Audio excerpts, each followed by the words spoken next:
जय हिंद। आज हम लोग बात करेंगे संसाधन के वर्गीकरण के बारे में।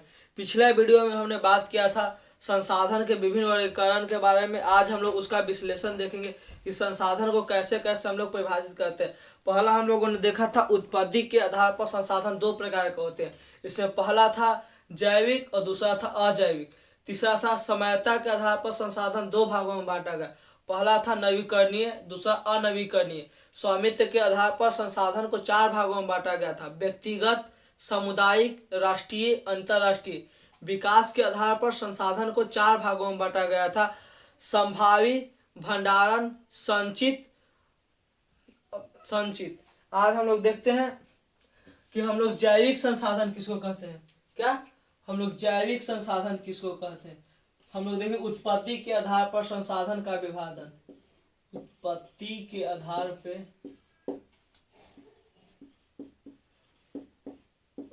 पर संसाधन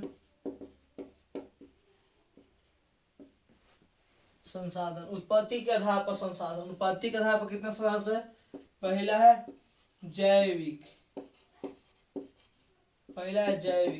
जैविक किसको कहते हैं? वैसे संसाधन जो हमें जीवमंडल से प्राप्त होते हैं। कैसे? वैसे संसाधन जो हमें जीवमंडल से प्राप्त होते हैं, जैसे मछली, पेड़ पौधे, वनस्पति, मानव खुद कुछ से प्राप्त है, जैव मंडल से प्राप्त है। या वैसे संसाधन जो सजीव संसाधन है, जो सजीव रहता है, उसको क्या बोलते हैं?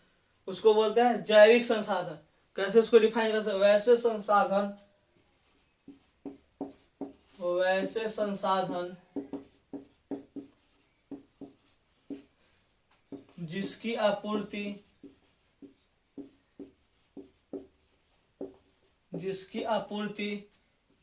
जीवमंडल से होता है,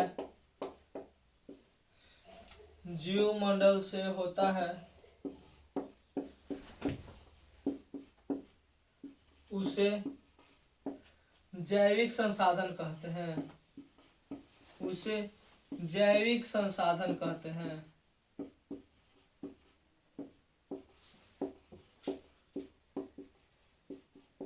जैसे कुछ हो सकता है, जैसे क्या? जैसे वनस्पति, पक्षी,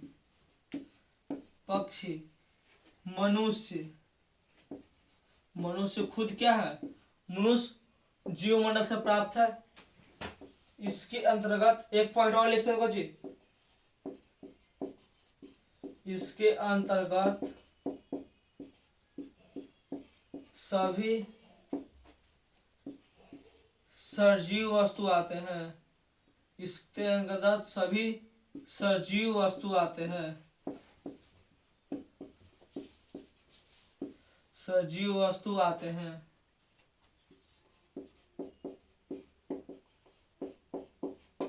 जरा सजीव की बात करें। सजीव कहते किसको है? अगर हम लोग सजीव की बात करते हैं तो कहते हैं वैसे वस्तु जिसमें विकास होता है, उसको जो होता है सजीव। जैसे वनस्पति में विकास होता है, पक्षी बढ़ता है, मनुष्य इत्यादि। मनुष्य बढ़ता ना है, ऐसी बच्चा से तो हो जाए। जब पैदा हुआ तो 6 महीने के तब छोटे टुके थे। अब हम लोग आगे देखेंगे। पहला कौन चीज? जैविक। दूसरा कौन चीज है? दूसरा है अजैविक। कौन चीज? दूसरा है अजैविक। उत्पादन के आधार पर संसाधन दो भागों में था। पहला था जैविक संसाधन, दूसरा कुछ, दूसरा है अजैविक संसाधन।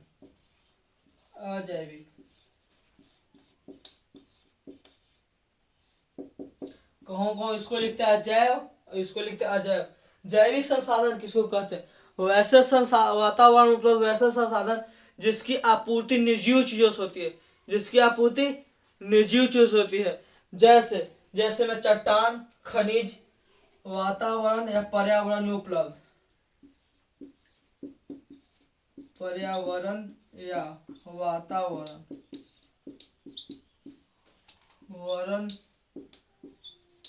में उपलब्ध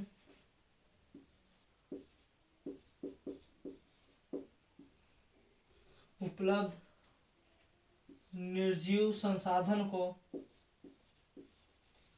इसमें किसका बात आया था? इसमें सजीव, जबकि इसमें निर्जीव संसाधन को संसाधन को अजैव कहते हैं, अजैव कहते हैं। इसके अंतर्गत किसको किसको रखें? इसके अंतर्गत चट्टान हो सकता है, खनिज, मिट्टी, नदी, पर्वत। इसके अंदर कौन सा खनिज? खनिज कैसा है? जैसे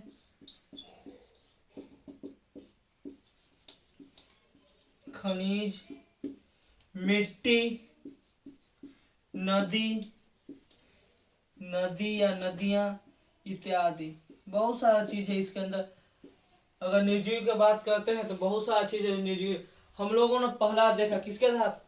हम लोग पहला देखे उत्पत्ति के आधार पर। किसके आधार पर? उत्पत्ति के आधार पर संसाधन को दो भागों में बांटा गया है। पहला है जैविक, दूसरा है अजैविक। जैविक संसाधन वैसे संसाधन जिसकी आपूर्ति जीव मंडल से होता है उसे जैविक संसाधन कहते हैं, जैसे वनस्पति, पक्षी, मनुष्य इत्यादि। इसके अंतर्गत किसके अंतर्गत? जैविक के अंतर्गत हम लोग सजीव वस्तु को रखते हैं। किसको? सजीव वस्तु को रखते हैं। अजैविक संसाधन पर्यावरण या वातावरण में उपलब्ध निर्जीव संसाधन को अजैविक कहते हैं, जैसे खनिज, मिट्टी, नदियां, बहुत सारा चीज है जिसको कौन सी बोलते हैं? अजैविक बोलते हैं। ये किसके आधार पर था? उत्पत्ति के आधार पर। अब हम लोग देखते हैं समयता के आधार पर। समय लगता है उसके आधार पर संसाधन को पुनः दो भागों में बांटते हैं। पहला कौन सा? पहला है नवीकरणीय और दूसरा कौन सा? दूसरा है अनवीकरणीय।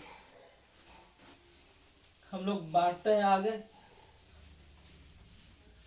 नवीकरणीय और अनवीकरणीय। नवीकरणीय संसाधन किसको बोलते हैं? वैसे संसाधन जिसकी पुनः प्राप्ति संभव हो उसे कौन सी बोलेंगे? नवीकरणीय संसाधन। जबकि अनवीकरणीय वैसे संसाधन जिसको बनने में काफी लंबा समय लगता है उसको कौन सी बोलते हैं? और इस समयता के आधार पर किसको? समयता के आधार पर, समय लगने के अनुसार संसाधन कितने भाग में बांटा गया? संसाधन को हम लोग दो भागों में बांटते हैं। पहला कौन है? पहला है नवीकरणीय। नवीकरणीय, नवीकरणीय किसको कहते हैं? वैसा संसाधन जिसकी पुनः प्राप्ति संभव है उसे कौन बोलते हैं? नवीकरणीय। वैसा संसाधन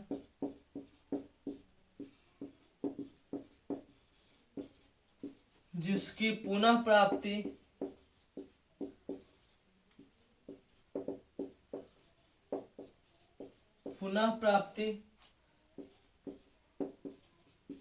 संभव हो उसे नवीकरणीय संसाधन कहते हैं।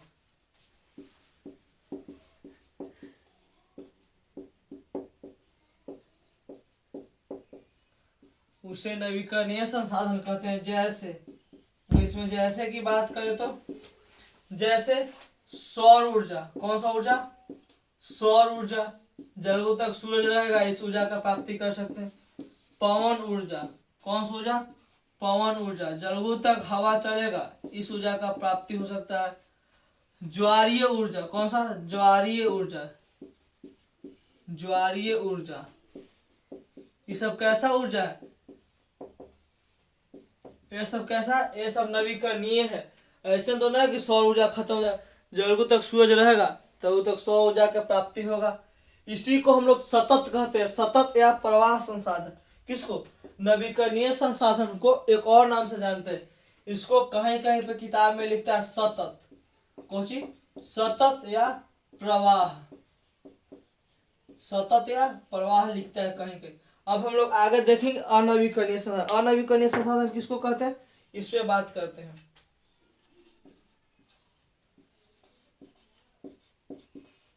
अनवीकरणीय वैसे संसाधन जिसको बनने में लाखों करोड़ों वर्ष लगता है उसको जो बोलते हैं, उसको बोलते हैं हम लोग अनवीकरणीय संसाधन। वैसे संसाधन, वैसे संसाधन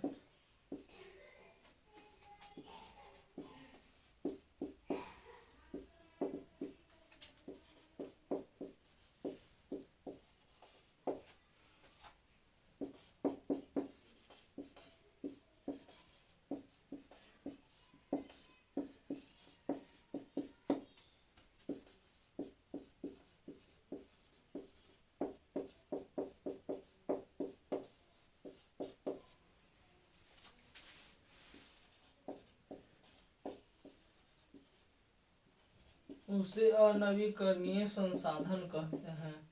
उसे अनवीकरणीय संसाधन कहते हैं।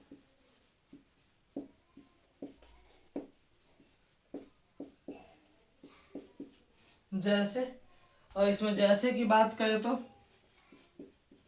जैसे क्या हो सकता है, जैसे खनिज, कोची, जैसे खनिज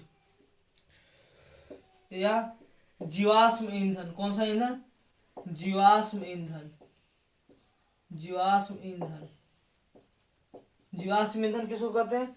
जब लाखों करोड़ वर्ष पृथ्वी के अंदर दब जाता है कोई चीज, उससे बना हुआ ईंधन को कहते हैं जीवाश्म ईंधन। हम लोग समयता के अनुसार पर, समय लगने के अनुसार पर संसाधन को हम लोगों ने दो भागों में बांटा। इससे पहले हम लोग उत्पत्ति के आधार पर संसाधन को दो भागों में बांटा था। इससे पहला था जैविक संसाधन, दूसरा था अजैविक संसाधन। हम लोगों ने समयता के अनुसार पर, समय लगने के अनुसार पर बांटा। इसको पुनः हम लोगों ने दो भागों में बांटा। पहला है नवीकरणीय संसाधन, वैसा संसाधन जिसका प्राप्ति पुनः संभव है, उसे नवीकरणीय संसाधन कहते हैं। जैसे सौर ऊर्जा, पवन ऊर्जा, ज्वारीय ऊर्जा इत्यादि। अनवीकरणीय संसाधन वैसे संसाधन जिन्हें पुनः प्राप्ति में लाखों करोड़ वर्ष का समय लगता है, उसे अनवीकरणीय संसाधन कहते हैं। जैसे खनिज, जीवाश्म ईंधन। क्या? खनिज, जीवाश्म ईंधन। हम लोग अनवीकरणीय संसाधन को भी दो भाग में बांटते हैं। कितने भाग में? अनवीकरणीय को भी हम लोग दो भागों में बांटते हैं। कितने भाग में? दो भाग में। जिसमें से पहला भाग है पुनः चक्रीय, कुछ पुनः चक्रीय, और दूसरा भाग है अचक्रीय। दूसरा भाग क्या है? अचक्रीय।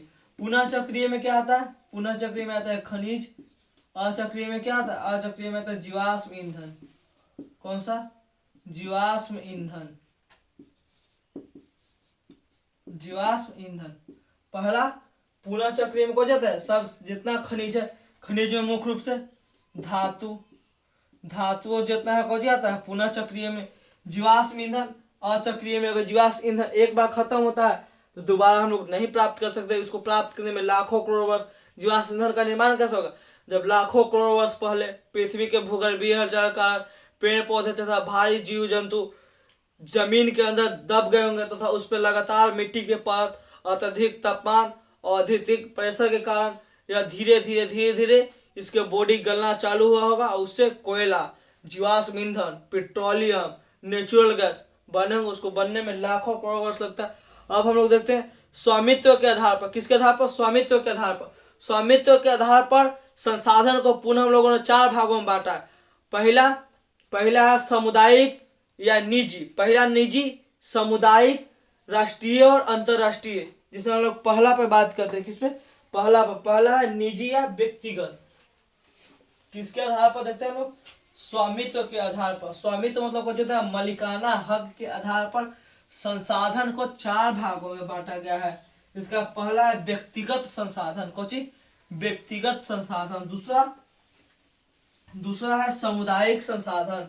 तीसरा अंतरराष्ट्रीय संसाधन, और चौथा राष्ट्रीय संसाधन। हम लोग बात करते हैं स्वामित्व के आधार पर। स्वामित्व के आधार पर संसाधन को, स्वामित्व के आधार पर पहला है व्यक्तिगत संसाधन।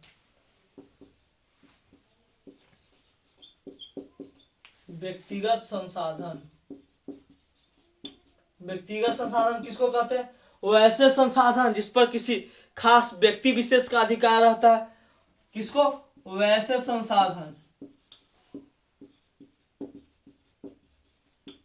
वैसे संसाधन जिस पर किसी खास व्यक्ति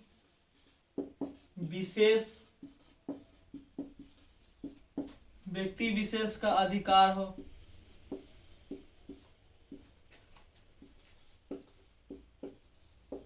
उसे व्यक्तिगत संसाधन कहते हैं। उसे व्यक्तिगत संसाधन कहते हैं। उसे व्यक्तिगत संसाधन कहते हैं। जैसे, अगर जैसे की बात करें तो जैसे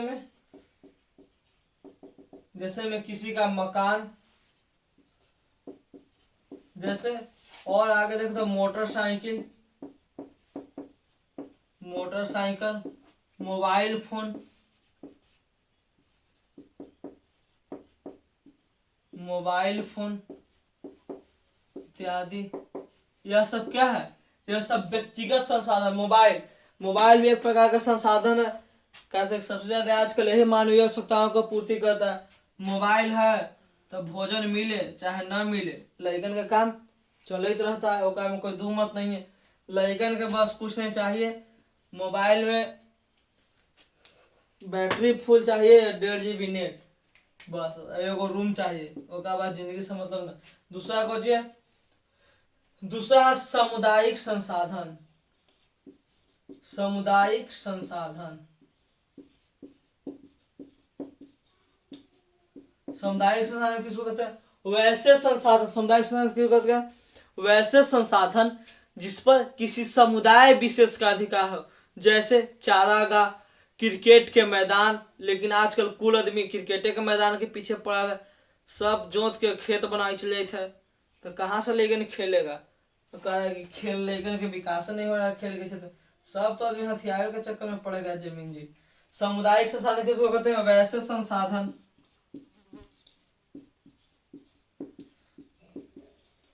वैसे संसाधन जिन पर किसी विशेष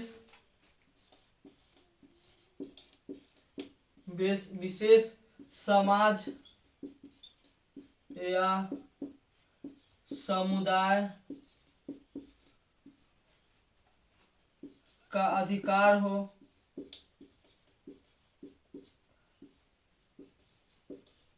उसे सामुदायिक संसाधन कहते हैं।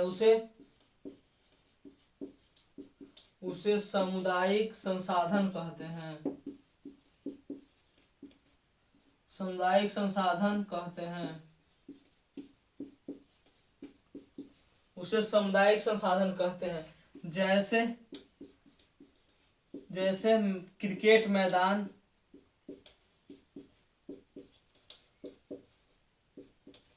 श्मशान,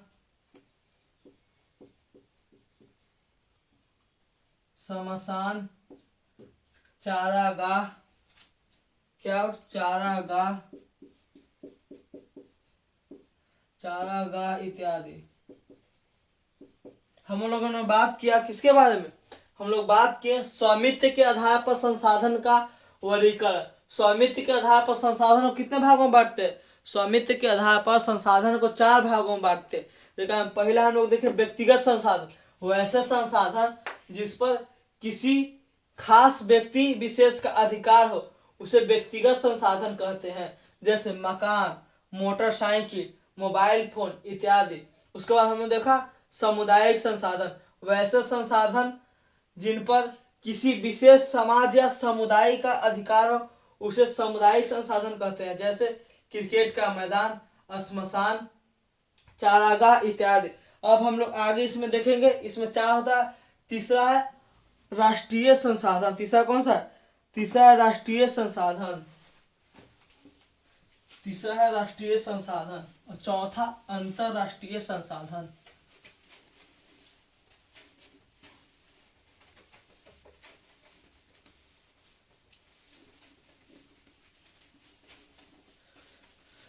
हम लोग तीसरा देखते हैं। तीसरा है राष्ट्रीय संसाधन। राष्ट्रीय संसाधन वैसे तो उपलब्ध सभी समस्त संसाधन, कैसे? वैसे तो उपलब्ध सभी समस्त संसाधन राष्ट्रीय संसाधन है। कैसे संसाधन है? राष्ट्रीय संसाधन है। इसको कैसे पाया? तकनीकी क्षेत्र में पाए जाने वाले, कोची तकनीकी क्षेत्र में पाए जाने वाले समस्त संसाधन को, समस्त संसाधनों को कहते हैं? राष्ट्रीय संसाधन कहते हैं, चाहे वह किसी व्यक्ति विशेष का क्यों न हो।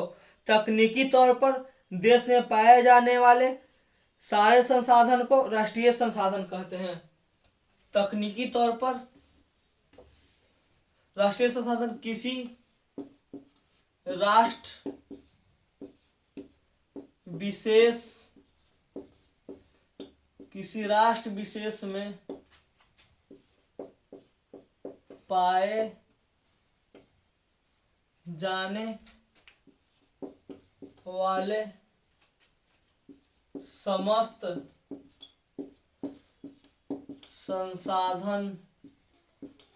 संसाधनों को राष्ट्रीय संसाधन कहते हैं।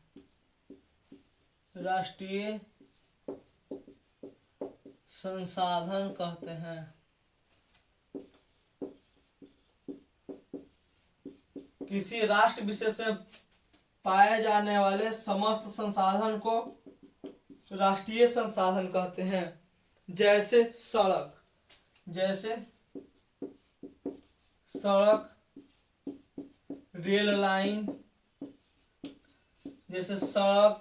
रेल लाइन, नहर, कारखाना इत्यादि।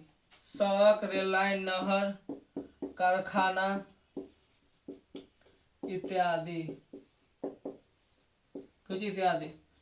राष्ट्रीय संसाधन किसी राष्ट्र विशेष में पाए जाने वाले समस्त संसाधन को राष्ट्रीय संसाधन कहते हैं। जैसे सड़क, रेल लाइन, नहर, कारखाना इत्यादि।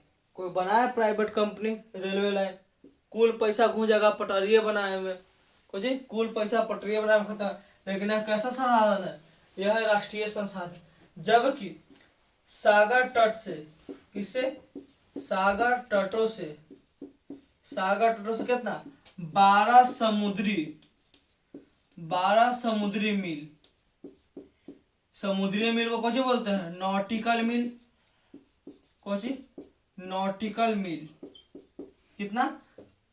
सागरीय तट से 12 समुद्री मील। एक समुद्री मील में कितना होता है? एक समुद्री मील में होता है, एक समुद्री मील बराबर होता है 1.85 किलोमीटर। उस हिसाब से सागर तटों से 12 समुद्री मील मतलब 22.2 किलोमीटर तक। कितना? 22.2 किलोमीटर तक पाए जाने वाला समस्त संसाधन क्या होता है? राष्ट्रीय 22.2 किलोमीटर तक पाए जाने वाले समस्त संसाधन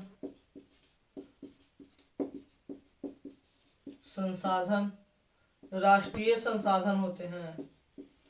राष्ट्रीय संसाधन होते हैं।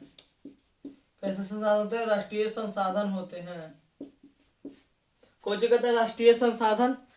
राष्ट्रीय संसाधन कहता है किसी राष्ट्र विशेष में पाए जाने वाले समस्त संसाधन को राष्ट्रीय संसाधन कहते हैं। जैसे सड़क, रेल लाइन, नहर, कारखाना इत्यादि। नहर, कारखाना इत्यादि। सागर तटों से 12 समुद्री मील का मतलब 22.2 किलोमीटर तक पाए जाने वाले समस्त संसाधन को राष्ट्रीय संसाधन कहते हैं। अब इसका चौथा देखते हैं, अंतरराष्ट्रीय संसाधन। कैसा? अंतरराष्ट्रीय संसाधन। इसका चौथा और स्वामित्व के आधार पर 4 भागों में बांटे थे। इसमें से पहला था व्यक्तिगत, दूसरा सामुदायिक, तीसरा राष्ट्रीय। अब हम लोग चौथा देखते हैं जिसका नाम कुछ है अंतरराष्ट्रीय संसाधन। कैसा संसाधन है? अंतरराष्ट्रीय संसाधन। इसका चौथा है अंतरराष्ट्रीय संसाधन। अंतरराष्ट्रीय संसाधन क्या कहता है? अंतरराष्ट्रीय संसाधन कहता है कि तट रेखा से कितना? तट रेखा से 200 समुद्री मील। कितना? तट रेखा से 200 समुद्री मील। तट रेखा से 200 समुद्री मील। समुद्री मील को कौन सी बोलते हैं? नॉटिकल मील बोलते हैं। एक समुद्री मील बराबर कितना होता है? 1.85 किलोमीटर। तट रेखा से 200 समुद्री मील के बाद का क्षेत्र को अंतरराष्ट्रीय अंतरराष्ट्रीय संसाधन कहते हैं, अंतरराष्ट्रीय संसाधन क्षेत्र कहते हैं, क्षेत्र कहते हैं। अंतरराष्ट्रीय संसाधन क्षेत्र कहते हैं। कहता समुद्री तट से 200 समुद्री मील, लगभग 370 किलोमीटर के आसपास। कितने किलोमीटर में बात करें तो 370 किलोमीटर डिस्टेंस के बाद जितने खुले महासागर दिखाई पड़ते हैं वो सब कैसे हैं? वो सब के सब अंतरराष्ट्रीय हैं। कैसे? अंतरराष्ट्रीय हैं। हम लोग आज बात किए उत्पत्ति के आधार पर संसाधन। हम लोग उत्पत्ति के आधार पर संसाधन दो भागों में देते हैं, पहला जैव संसाधन, दूसरा अजैव संसाधन। समयता के आधार संसाधन को हम लोग दो भागों में देखें, नवीकरणीय, अनवीकरणीय। स्वामित्व के आधार पर संसाधन को हम लोगों ने 4 भागों में बांटा, व्यक्तिगत, सामुदायिक, राष्ट्रीय, अंतरराष्ट्रीय। आगे हम लोग पढ़ेंगे कि भंडारण के आधार पर कितने भागों में, या विकास के आधार पर, किसके आधार पर? विकास के आधार पर संसाधन को 4 भागों में बांटा गया। हम लोग नेक्स्ट वीडियो में बात करेंगे। तब तक के लिए बस इतना ही, मिलते हैं नेक्स्ट क्लास में। तब तक के लिए जय हिंद।